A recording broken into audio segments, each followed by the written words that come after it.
So yun, good day, hello mga idol. So may gagawin ngayon tayong Kenwood. So saksak natin mga idol. On natin. So wala siyang power, no? So try natin bunutin, then saksak natin kung mag-i-spark. So wala. So mukhang nasa primary yung problema na to. So buksan natin mga idol.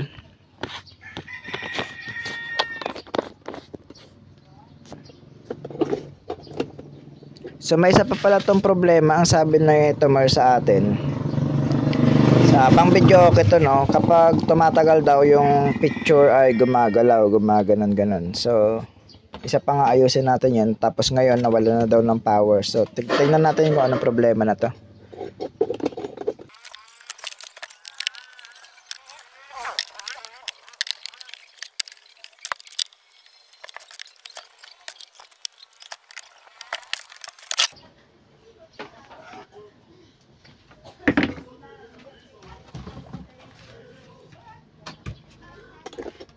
So ito na siya mga idol, mukhang bago pa yung board niya, no? At mukhang nakita ko yung problema. So ewan ko kung pandikit lang to or galing sa capacitor. So lagyan natin ng flash. So yan mga idol, kita nyo ba itong itim? Pero mukhang pandikit lang. Ay, basa. So mukhang nag-leak na tong capacitor mga idol. Ayun, pumutok yung fuse. Itim na yung fuse nya. So check natin kung may continuity. So tama nga tayo, nasa primary yung problema. Kasi pag saksak natin, hindi nag-spark yung cord natin, no? Kapag nag-spark yun, ibig sabihin pumasok yung AC supply natin.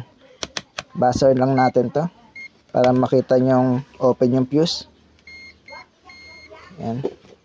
So tignan natin yung fuse. Yan, open. Hindi tumunog. So mukhang shorted yung regulator din kapag ganyan. So malaman lang natin mamaya kapag, kasi oras na nag-short itong capacitor mga idol, automatic damay ang regulator dyan, no?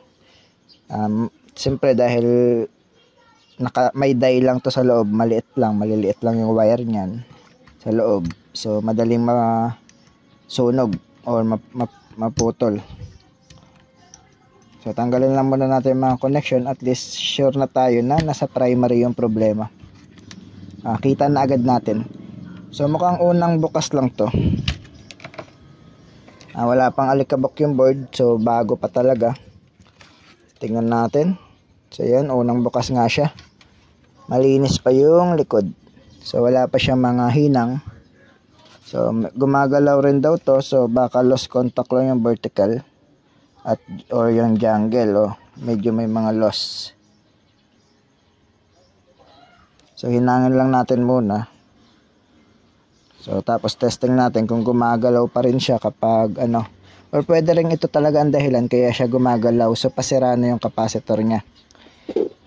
Kapag mababa na kasi yan mga idol, or ang picture niya ay parang nagwe-wave, bitin na siya sa supply. Hindi niya na ma-filter ng ayos, no? So tanggalin muna natin to. So check ulit natin yung fuse kung open. So pag nag-open yung fuse, huwag kayo basta-basta magpalit ng regulator hanggat hindi pa okay yung circuit. So tuturo ko sa inyo kung paano malaman kung okay na yung circuit kapag power supply yung problema. So panoorin nyo itong video na to para hindi aksaya sa pyesa, no? Para sure na tayo bago natin, so pasensya na, may dumaan na motor. So para sure na tayo bago natin i-on yung unit, sure na tayong wala ng problema, para yung regulator na ipapalit natin 100% na hindi masisira. So check natin. Ganito mag-check, no? So tignan nyo yung fuse open. Pakinggan nyo na lang. Ito yung fuse. So yan, wala na siyang buzzer. Ganito mag-check. Puputok yan kapag shorted yung primary natin. Ganito mag-check kung may problema yung ating circuit. Lagay nyo lang to kahit saan negative or positive. Tapos itong isa rin. dapat hindi tutunog. Kung tutunog, dapat mawawala. So, hindi siya tumunog. So, baligtarin natin. So, hindi rin siya tumunog, no? Mukhang good naman tong regulator niya pala. So, nagkamali tayo doon. So, bihira lang kasi mangyari yan, no? Yung good ang regulator mo pag nag-short na yung capacitor.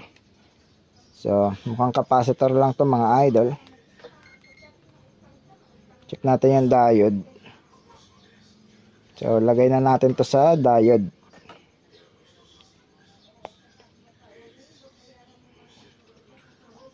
Okay, good. Tingnan natin pag binaligtad. 0.5, 0.5, 0.5, 0.5. Good. Mukhang capacitor at fuse lang ang problema na to mga idol, no? So, palitan natin.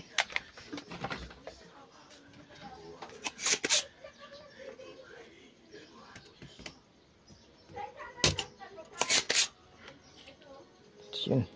Kumulo yung ano, parang capacitor. Ayun, no? Putol. Basa yung ilalim. So, nag-leak na siya. You know, basa ang baho. Kasi nainitan siya ng soldering iron. Yung nainitan siya, mabaho yung singaw. So, tanggalin na rin natin yung fuse.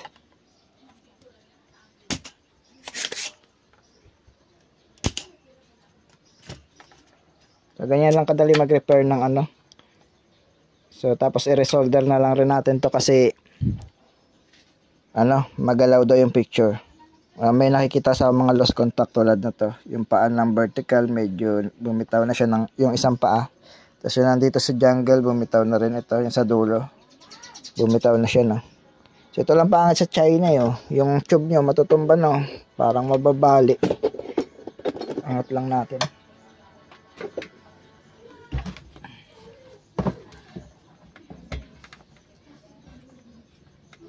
Yan, tinongkoran lang natin.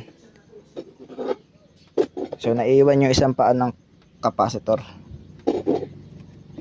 Tanggalin lang natin.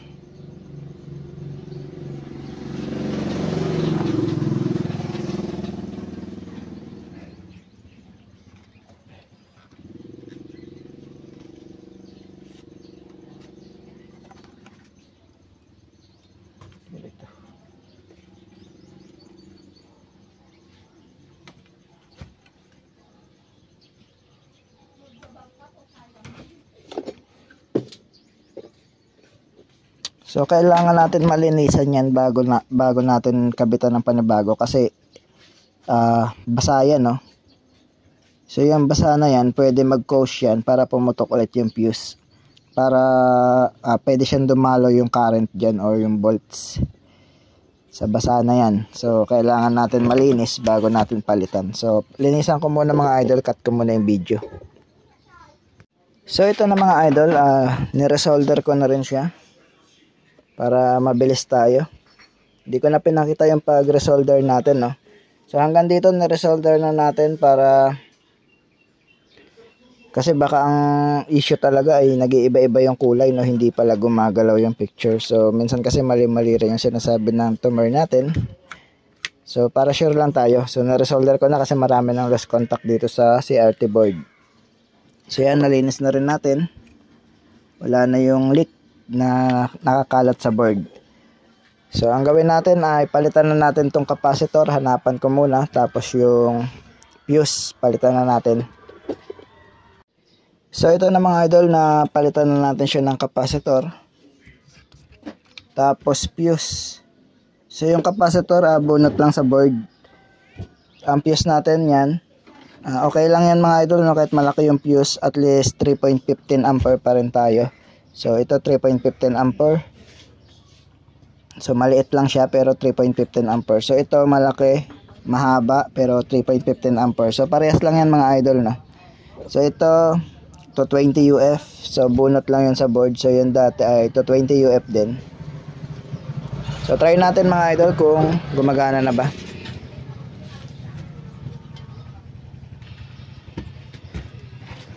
Sa pagkabit naman ng connection, so itong cord.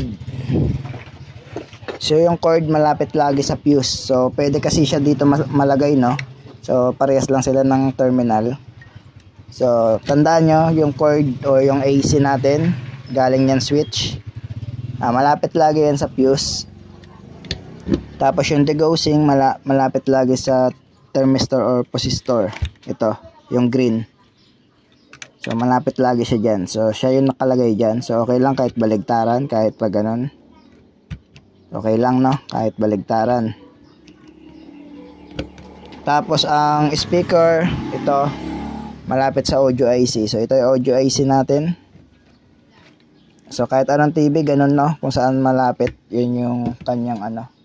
So hanapin natin isang speaker. So ito isang speaker. Mamaya na pala natin ikabit yung speaker. So cutin na rin muna natin yung supply muna. So ano muna ang ikakabit natin? Cord.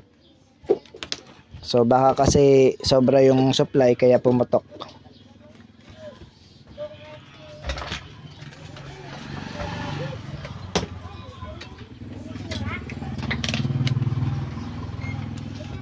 So ang ground ng primary ay magkaiba sa secondary, mga idol, kaya sa primary tayo muna mag-ground. So kuhatin natin kung ilang volts yung main filter capacitor. So saksak natin, i-on na natin yung TV.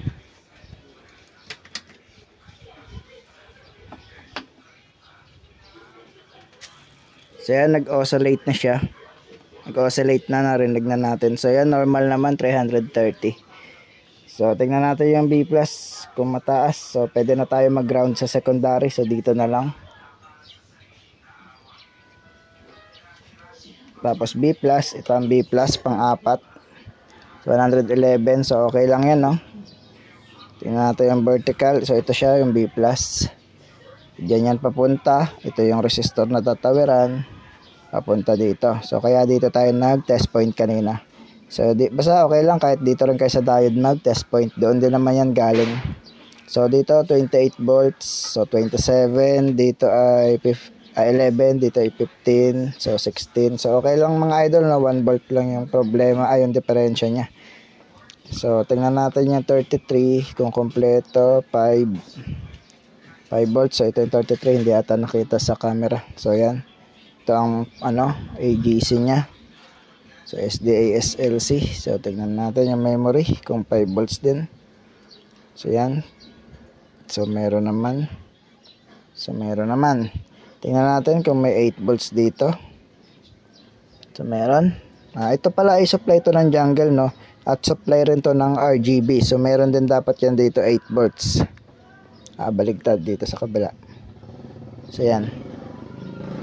Kapag hindi nyo makita yung supply, so dito kayo pumunta sa sa 5 wire supply ng jungle din yan. So normal naman mga idol. So tingnan natin kung may picture na ba. Kasi pang video okay to. So yun, buo na siya, oh. So hindi pa nakakabit yung degaussing natin. So tingnan natin. Ay, wala pa palang pindutan kasi hindi rin nakakabit. So pero may picture na. So may power na rin siya. So kanina walang power. So obserbahan muna natin kung tumataas ba yung supply, bakit siya pumutok, or talagang baka factory defect yung capacitor na nakakabit dati, or baka sa generator sinaksak. So normal naman, ganun pa rin, hindi naman siya tumaas. So buti hindi nasira yung regulator niya. So okay lang kasi capacitor at fuse lang yung problema niya, no? So kaya siya walang power. So gumagalaw rin yung picture na to, pero sa tingin ko lost contact lang kaya gumagalaw dahil video okay nga to ng kakabit. Kapag may sound, siyempre nagagalabog yung tugtog, na natural nagagalaw yan, no, kapag lost contact ang board. So na-resolder na rin natin. So obserbahan ko na lang mamaya kung gagalaw yung picture. So mamaya testing natin, pero hindi ko na ipapakita sa inyo kasi kung hihintayin natin yung 30 minutes baka mainip kayo dyan mga idol. So hindi ko na ipapakita, pero update ko na lang mamaya kung magka-problema, idudugtong ko dito sa video. So cut ko na yung video mga idol. Kung bago ka lang sa akin channel, huwag kalimutan mag-like, share, and subscribe, at pindutin na rin ang notification bell para lagi kang updated sa aking mga new videos. So papakita ko pala muna kung gumagalaw ba talaga binunot ko na mga idol.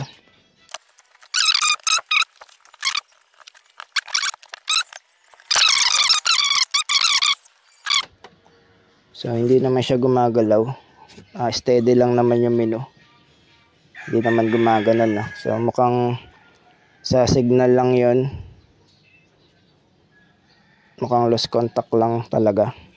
So steady naman siya, oh. Kasi kung yung picture pati ito gumagalaw, so may problema ang inyong memory or jungle. Dahil steady naman to, pag steady to tapos yung picture lang yung gumagalaw, so signal ang may problema. Yung signal ng kung tuner ang gamit nyo, kung antena, sa antena may problema nun. Or yung dito, yung jack, baka lost contact, naglo-lost. Or may corrosion yung pinaka ground ng ng jack. Marami, kaya gumagalaw. So pero ito ay steady naman yung menu display niya. Hindi naman siya gumagalaw.